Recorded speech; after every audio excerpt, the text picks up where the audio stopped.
নমস্কার বন্ধুরা, আমার চ্যানেলে অনেক অনেক স্বাগত। তো আমি আজও চলে এসেছি আপনাদের জন্য নতুন একটা রেসিপি নিয়ে। তো এই রেসিপিটি একেবারে অন্যরকম। এই রেসিপিটি যদি দেখতে হয় তাহলে আমার পুরো ভিডিওটি আপনারা দেখুন।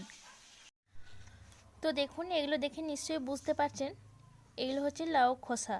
তো এই লাউ খোসা আমরা বেশিরভাগই ফেলে দিই। তো এই লাউ খোসা দিয়ে আমি একটি সুন্দর রেসিপি বানিয়ে দেখাবো আপনাদেরকে। তো দেখতে হলে ভিডিওটি আমার দেখতে হবে পুরোটাই, তার সাথে লাইক শেয়ার করে দিবেন আর কমেন্টে জানাবেন কেমন লাগলো। আর নতুন বন্ধুরা আপনাদের বলছি, যারা এখনও সাবস্ক্রাইব করেননি তারা প্লিজ সাবস্ক্রাইব করে দেবেন। তো চলুন রান্না স্টার্ট করা যাক। তো প্রথমে এই লাউ খোসাটাকে আমি কুচিয়ে নেব সরু সরু করে। তো তারপরে আপনাদেরকে দেখাচ্ছি বাকিটা। এদিকে কড়াই চাপিয়ে দিয়েছি, আর এটাতে সেরকম কোনো উপকরণ লাগে না, তাই আপনাদেরকে রান্না করতে করতে আমি দেখিয়ে দিচ্ছি। তো দেখুন, আমি কড়াইয়ে তেল দিয়ে দিয়েছি। তো তেলটা আমার চলেও এসেছে। এখানে আমি কালো জিরে নিয়েছি, সেটা আমি দিয়ে দিলাম। তো দেখুন, এরপর আমি দিয়ে দেব পেঁয়াজ কুচিটা। তো আমি একটা বড় সাইজের পেঁয়াজ নিয়েছি, সেটাকে কুচিয়ে নিয়েছি দেখুন ঝিরিঝিরি করে। তো এটা আমি এরপর দিয়ে দেব।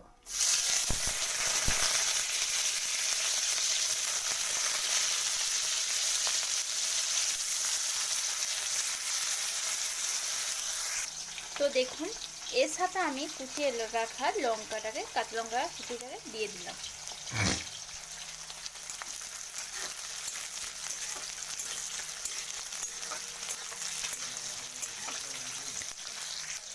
তো দেখুন, পেঁয়াজটা আমার লাল লাল করে ভাজা হয়ে গেছে।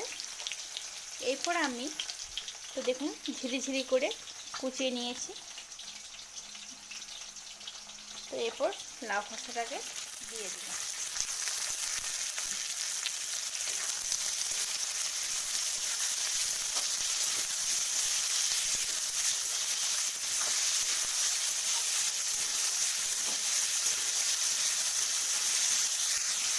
তো এতে আমি নুন হলুদ দিয়ে দিয়েছি।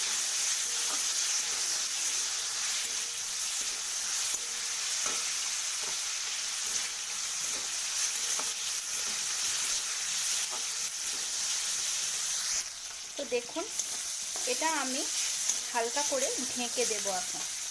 তো দেখুন, এটা ভাজা হয়ে গেছে, দেখে মনে হচ্ছে সিদ্ধও হয়ে গেছে। এরপর আমি বেটে রাখা পোস্তটাকে দিয়ে দিই।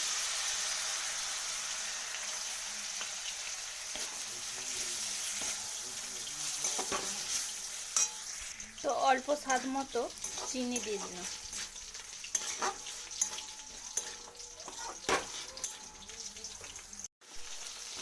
তো দেখুন, এটা আমার হয়ে গেছে। তো নামানোর আগে দেখুন, এই 8 চামচের মতো পোস্তর দানা আমি দিয়ে দিলাম।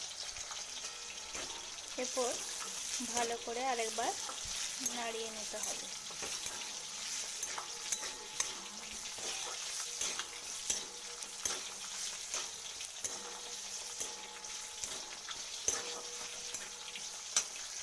তো দেখুন, এরপর আমি গ্যাসটা অফ করে দেবো। এটা আমার হয়ে গেছে। তো দেখুন, আমার রেডি লাউ খোসা ভাজা। তো এটা খুব সহজেই বানিয়ে নিতে পারবেন আপনারা। শুধু শুধু খোসাগুলো ফেলে দিয়ে আর কিছু নেই। তো চট করে বাড়িতে বানিয়ে আমাকে অবশ্যই কমেন্টে জানাবেন কেমন হয়েছে। তো ভালো থাকবেন, সুস্থ থাকবেন। আমি আবার আসবো আপনাদের কাছে নতুন কোনো ভালো রেসিপি নিয়ে। তো আজকের মতো টাটা।